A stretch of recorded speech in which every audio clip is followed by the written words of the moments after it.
toujours dans les exercices sur les fonctions logarithmes, mais cette fois-ci les exercices sujets de bac, hein, donc c'est deux sujets de bac récents, 2019-2018. Pour le premier, donc on vous demande la limite de f en plus l'infini.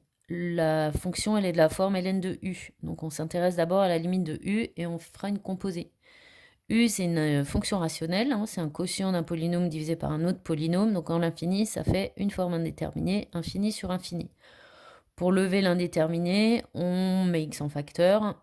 On peut ensuite donc simplifier par x. Et il nous reste 3 plus 1 sur x sur 1 plus 1 sur x. 1 sur x en plus l'infini tend vers 0. Donc par opération, la partie quotient tend vers 3. La limite du ln en 3, c'est ln de 3. Donc par composition, la limite de f de x quand x tend vers... Ah, petite faute de frappe. Vers plus l'infini, c'est ln de 3. On en déduit la présence d'une asymptote horizontale à la courbe en plus l'infini. Ensuite, pour la dérivée, f est de la forme ln de u. U lui-même est un quotient. L'énoncé dit que la fonction est dérivable sur 0 plus l'infini, donc vous n'avez pas besoin d'en parler.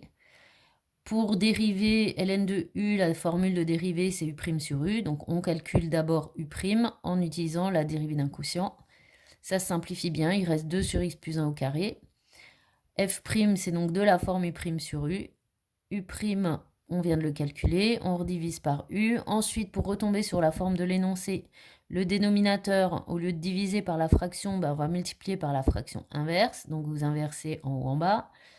Et du coup, on a 2 fois x plus 1 en haut et x plus 1 au carré fois 3x plus 1 en bas. On peut donc simplifier par x plus 1 et il reste la forme proposée par l'énoncé.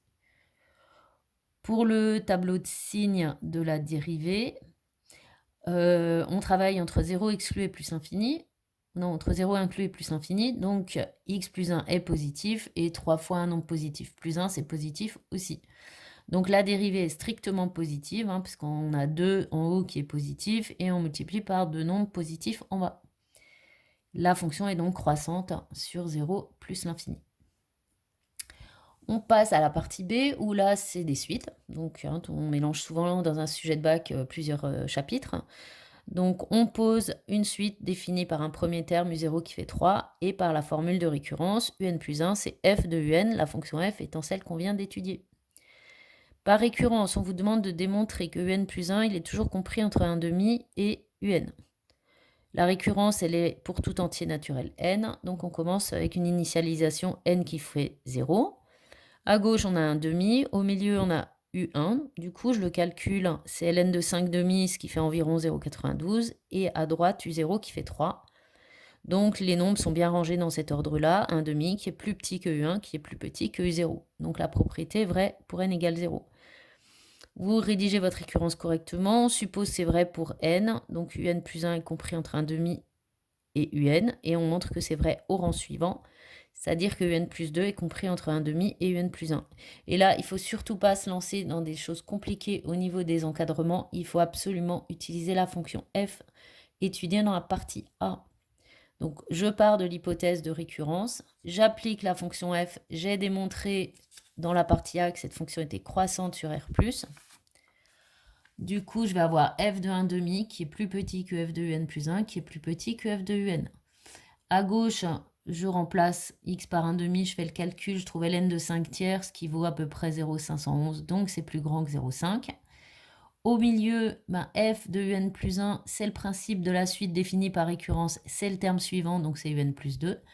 Et à droite, même chose, f de un, par le principe de la suite définie par récurrence, c'est le terme suivant, donc c'est un plus 1.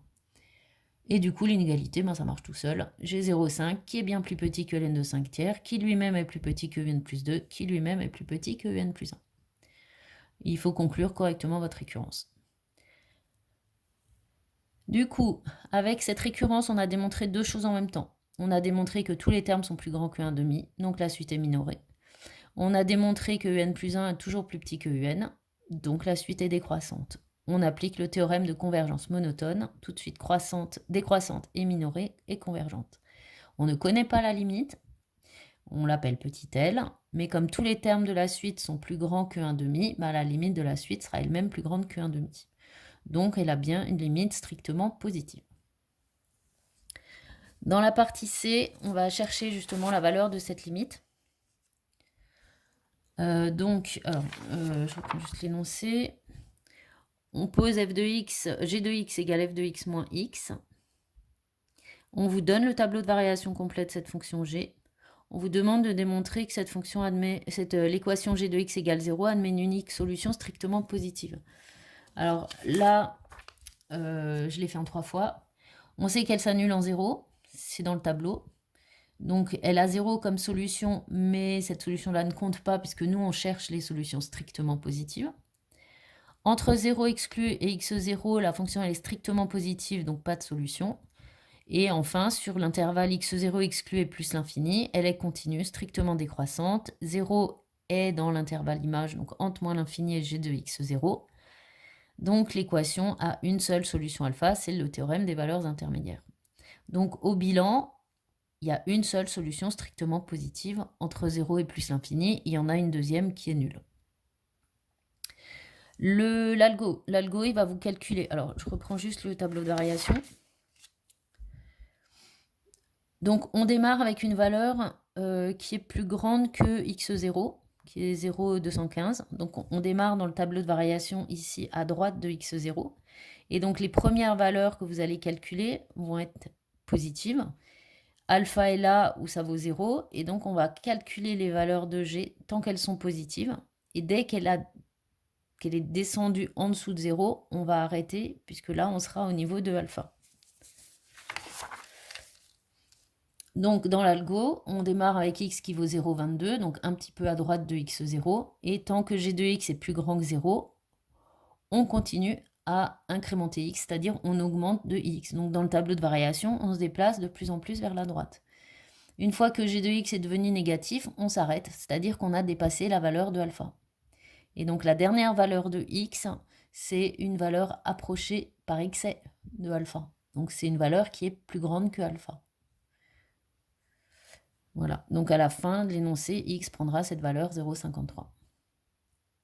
Ça c'est si vous testez l'énoncé. Vous pouvez aussi l'algorithme, vous pouvez aussi faire un tableau de valeurs tout simplement de votre fonction et regarder à partir de quand elle devient négative. Et donc la première valeur au centième près qui devient négative, c'est pour 0,53. Le lien entre les deux parties, g de x égale 0, ça veut dire que f de x moins x égale 0, ce qui revient à f de x égale x. Or, on vous a dit dans l'énoncé que la limite qu'on cherche de la suite, elle vérifie f de x égale x. Donc alpha qui est solution de g de x égale 0, ben alpha va être solution de f de x égale x. Or, la limite doit être positive et alpha aussi est positif, donc il n'y a qu'une seule possibilité, c'est que la limite de la suite, c'est bien alpha.